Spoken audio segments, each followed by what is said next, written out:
World of Warcraft is an MMO that came out all the way back in 2004. Since then, the game has seen 11 expansions, with most old zones being abandoned by the majority of the player base due to fully outscaling them and being able to one-shot everything. But some players stayed competitive even in these forgotten areas. These players are called speedrunners. In the recent years, a vast number of dungeon skips have been discovered, which makes competing for the best times in dungeon speedrunning actually challenging. In the previous episode of Speedrun History, we've looked at Vault of the Wardens and went through how speedrunners completed the dungeon 9 years ago in 1029 to the most recent world record of seconds. In this video, we'll be looking at another dungeon with an interesting history, Shadowmoon Burial Grounds. This dungeon is even older than the Legion dungeon, Vault of the Wardens.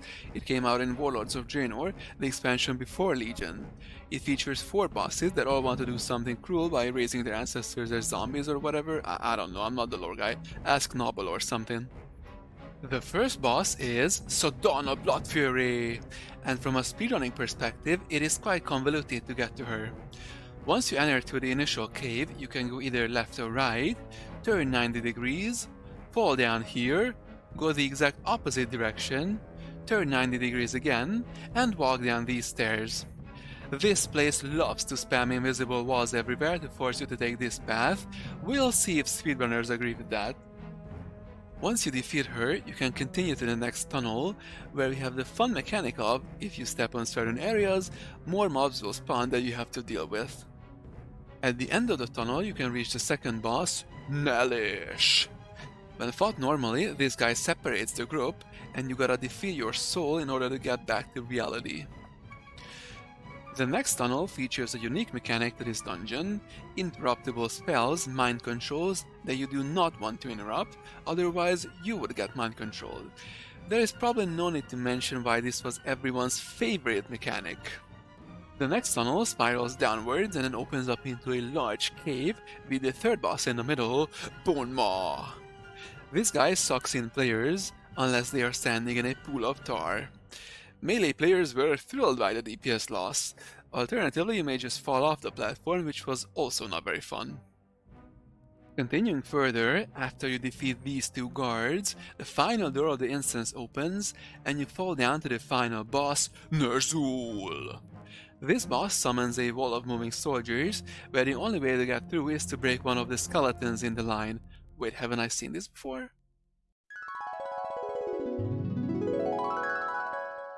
Oh yeah, huh. And that's it. Shadowmoon Burial Grounds came out in 2014, and that year the fastest recorded and uncut run goes to Nebnik Marvel and their team, who completed the dungeon in only 12 minutes and 12 seconds in December of that year. There were no special strategies used, this is simply a solid run we can use as a baseline. Now defeating ner'zhul completes the dungeon. Therefore, he is the goal when running the dungeon on any percent, which will be the focus of this video. So how much of the rest of the dungeon can you skip? Shadowmoon Burial Grounds is an interesting place because all the way to 2020, no one was able to find any significant skip in the dungeon. Oh wait, I'm just kidding. Sheekrunner exists, and in September of 2015 he did this.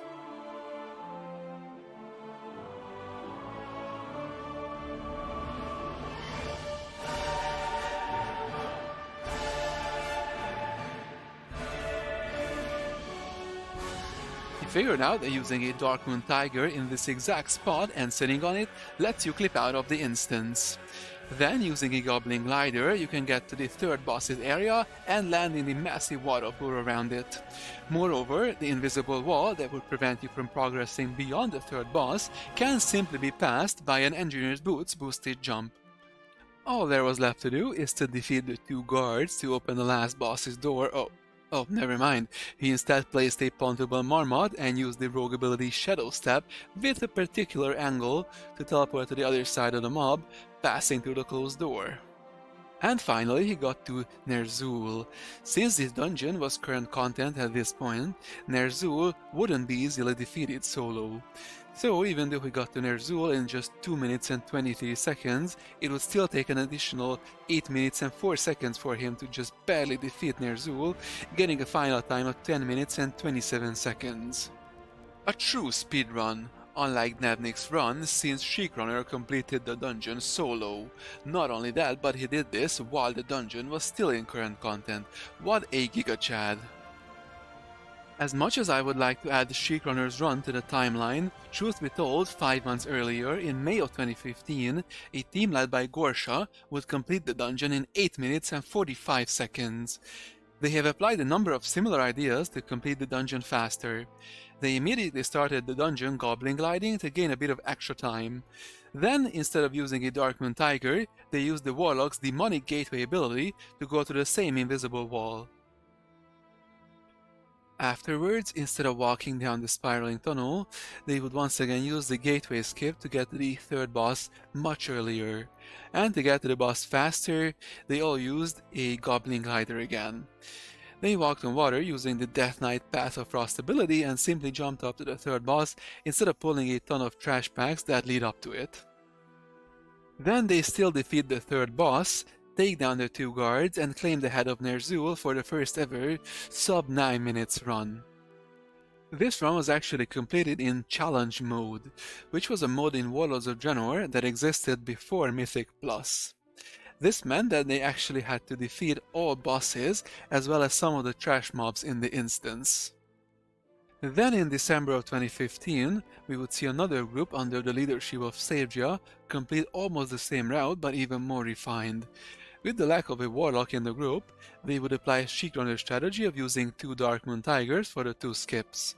While it is possible to clip all the way out here and fly to the end like Sheekrunner did, they instead jump further and do the dungeon in almost the intended way. This is because they were also competing in challenge mode. They then pulled a second boss with a massive trash pack and managed to finish it off before it would separate players into the dream phase. Finally, they finished with a time of only 6 minutes and 33 seconds. The communication in this run is very impressive, and for still doing this in current content, I will allow them to do this as a team and add their improvement to the timeline. But from now on, in accordance with Speedrun.com's rules, only solo runs will be considered.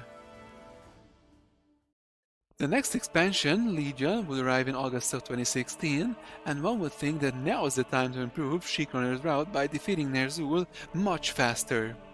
However, Blizzard, the developers of the game, put a wrench in our plans.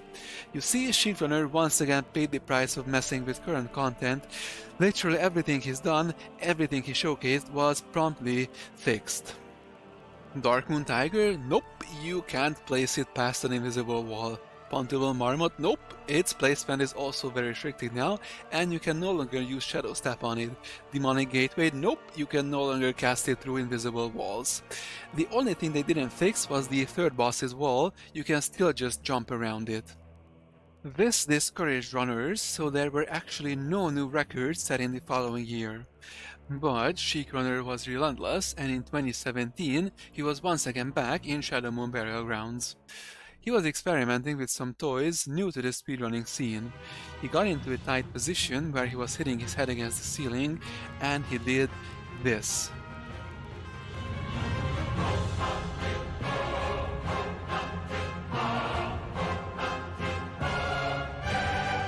Speedrunners can never be stopped. If we wanna clip out of bounds, we will. This time he discovered that if you use the Vrykul Drinking Horn toy, that normally increases your character model's size slightly, but then press Alt F4 during its cast to disconnect, then when reconnecting you can poke your head to the ceiling and jump out of bounds.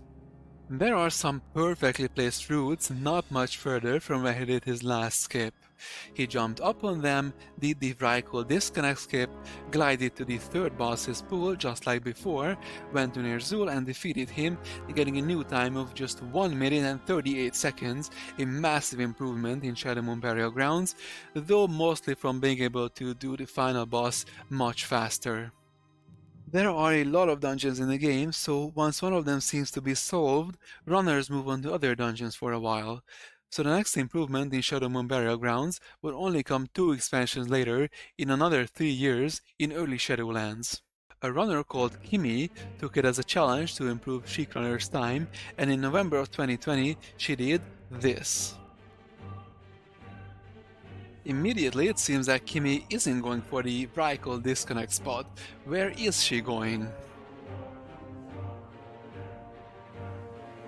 After some careful jumps up on these rocks behind the first boss, she dashes into the small triangular jut in the wall. Also, this must be where she's using a Vrykul disconnect skip. Surely.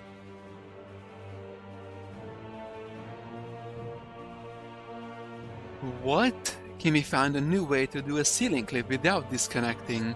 She actually placed a Darkmoon seesaw, reminiscent of the Darkmoon tiger that Sheik Runner used, stepped back, used a toy called the World Shrinker, which once again is similar to the Vrykul drinking horn.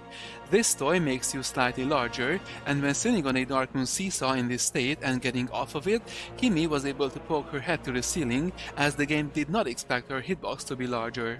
Then, as always, it's just a matter of gliding to the last boss from this location. Kimi carefully navigated to ner'zhul using the map, clipped in and defeated him for a final time of 1 minute and 33 seconds, a 5-second improvement over Sheik Runner's run. It took Kimi several days running around the dungeon, bashing her head against the wall, trying to find a more direct route to ner'zhul, and her efforts seemed to pay off. With this clip, runners can now take a slightly straighter path to the end. It's always nice to see a new strategy in a dungeon, and it seems this run can be improved by a lot by doing the climbing and the gliding sections even faster and with less hesitation. So who would be the next to claim the record? Well, interests ebb and flow, so the next time we would see an improvement of this time would only be in July of 2023. A runner called Azero took Kimi's run and improved it by another 5 seconds to a 128. Though this run is actually even more impressive than it seems, as it was completed on a level 20 free-to-play character. You see, you can make a trial account in this game, an account you don't have to pay for, and one you can try the game out with. However, your max level will be set to level 20 in this case.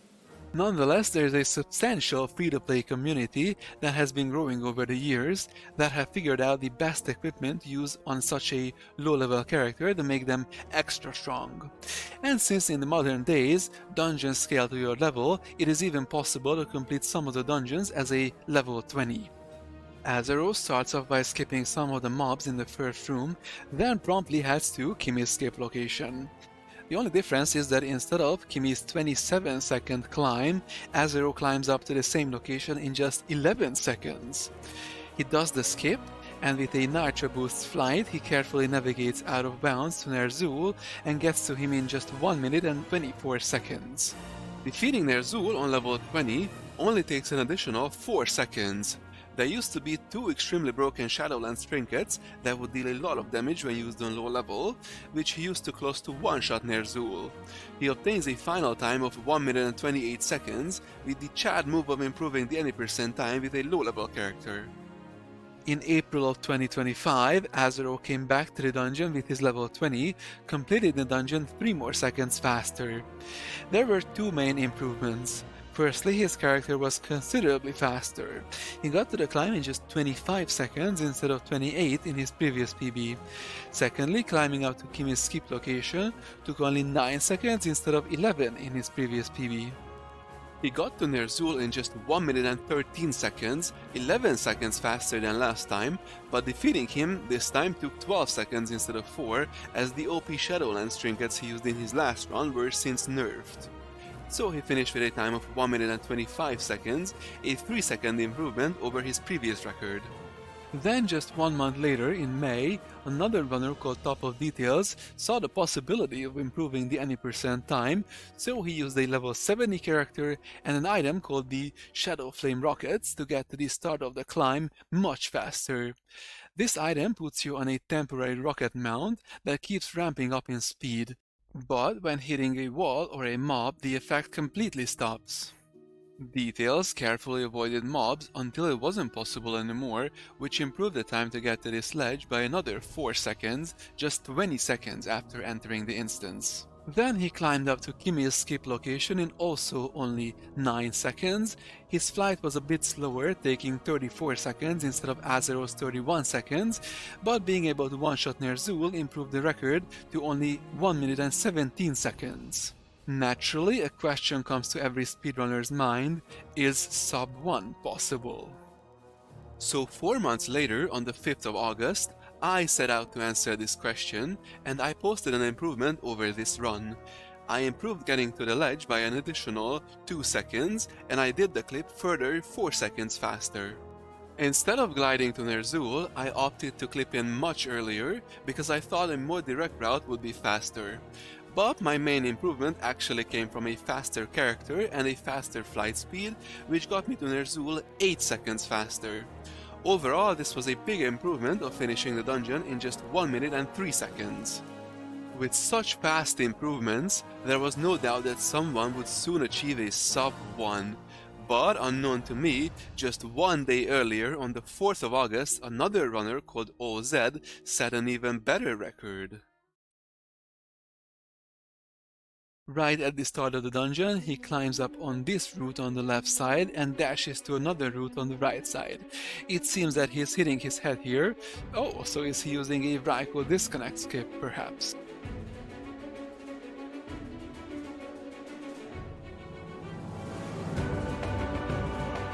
What the heck just happened? To an untrained eye, this cluster of actions seems completely random, but somehow it clipped him out. Let me explain. So, Zed just discovered an alternative method to doing the ceiling clip with the Vrykul drinking horn. Using another toy called the Rocking Rolling Racer Customizer in 19.9.3, known as the toy car or the race car in the speedrunning community, you can trick the Vrykul drinking horn into thinking you have no ceiling above you. You see, the race car toy sets your player's hitbox onto itself. So what you can do is summon the race car, move it into a location with a lot of headspace above it, and cancel the race car. This cancellation effect slowly fades the screen to black, which gives you enough time to cast the Vrykul drinking horn. The game at this point is still thinking that you have a lot of headspace above you, so it does not cancel the Vrykul effect, increases your size and teleports you back to your body with an increased hitbox, so it just clips you through the ceiling. Zed then dashes to an out-of-bounds platform. This platform is actually only here so that the minimap shows a nice straight line to the entrance. Visibility is not great here, and it helps to zoom in quite a lot. He then uses a Merakta lag macro dash to navigate to the last boss extremely fast. Merak what, you might be asking? If you're confused, I'll give you a quick summary. Sometimes the game gives you a much longer, much faster dash than usual, which you can force if you lag your game enough. Sometime after Legion's release, a group discovered that you can create a lag macro that lags your game and uses the dash ability in order to almost guarantee this interaction. Now unfortunately you can't glide or turn during your lag macro dash, otherwise you lose most of your speed. But later in 2025, a runner called Maximilian discovered that you can use the trinket Merakta's Fang after your lag macro, and then glide, one-interrupt your insanely fast dash, letting you stay afloat and also letting you turn during your dash. This platform though specifically does not like lag macros for some reason. Only about 1 in 30 lag macros would actually result in a mega dash. It seemed that this spot exactly would give you the best chances to hit it. So Zed and Ezero cooked up another lag macro which lags the game even more, forcing a mega dash to occur even more frequently. After a lot of attempts, Zed finished with a time of 44.5 seconds, which he quickly improved on the next day to only 40 seconds. There was still a problem. Zed wanted to land directly on top of ner'zhul, which proved quite challenging. You have to drop a very specific amount to avoid having to waste time falling to him. You only have the minimap to navigate, though once you get near the third boss's area, the large map also becomes useful. So he kept trying, and just 5 hours later, he got a run that executed the initial skip pretty much perfectly, and finally landed directly at the bottom of ner'zhul's pit. This run resulted in an unbelievable time of only 32.8 seconds. Suddenly, the question wasn't sub 1 anymore, but sub 30 seconds? 5 months later, in early January of 2026, I became interested in improving my Shadowmoon Burial Grounds time as well. My PB at this point was a 103, far from the time achievable with the latest strategies. I started replicating Zed's run and I quickly ran into the same issues: very inconsistent lag macros and very specific drop amount to reach ner'zhul perfectly. Naturally, I asked Zed what to do, and he kindly gave me his new lag macro, using which I still couldn't get the skip. Out of around 90 attempts that got to the out of bounds platform, 3 got the mega dash and the rest fell straight down. During my attempts, I found a faster way to get to this out of bounds platform using a combination of a backflip into a quick turn and a dash. However, fed up with my lag macro not working, one attempt I decided to jump onto the top of this branch instead. To my surprise, Zed's and Azeroth's new lag macro worked quite a bit more consistently here. At this point, Zed started doing attempts as well so that I wouldn't take his record. He actually did get a 29 and even an unrecorded 28. However, he never ended up posting these. With my new brand strat, I kept lowering my PB to a 32, a 30, a 29, and one attempt I got this run.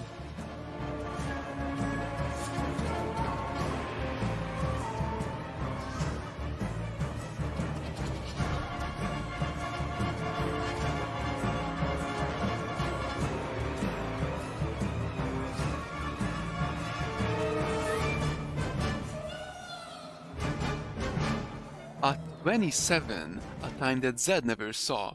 Looks like the brand strat is superior. I'm glad that I was able to find at least something new, no matter how little, if I wanna call myself the new record holder. But will Zed respond to the he took it back just 3 days later. In Zed's run, he uses a simple macro to clip out. Instead of having to press Toykar into Summon Toykar into Cancel Toykar into Vrykul Drinking Horn, he used this macro. He just has to spam this one button now instead of having to press 4 individual buttons one after another. Moreover, Zed's base movement speed is a bit higher due to investing into more gear with plus speed, which made his flight a bit faster as well. However, he slightly overshot ner'zhul, so this run only resulted in about a 3/4 second improvement, a 27.02 run.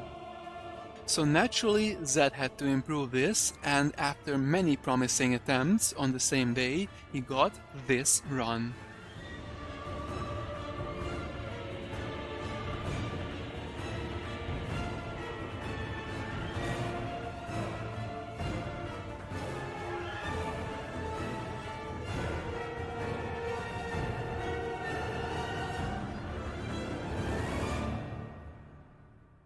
He managed to get an even faster climb, initiating his lag macro about half a second earlier, and he navigated quite precisely around the inbounds area to fly pretty much directly to ner'zhul and one-shot him. This resulted in a time of 25 seconds and 99 hundredths of a second, which might be the last second barrier we see in this dungeon, until perhaps even better strategies are found. And that's where the record stands today. The king is back on his rightful throne. The speedrunning community keeps growing, and even though we technically abuse oversights left by Blizzard by not gaining any advantage or player power from it, we kindly ask Blizzard to please keep these glitches in the game and not to fix them.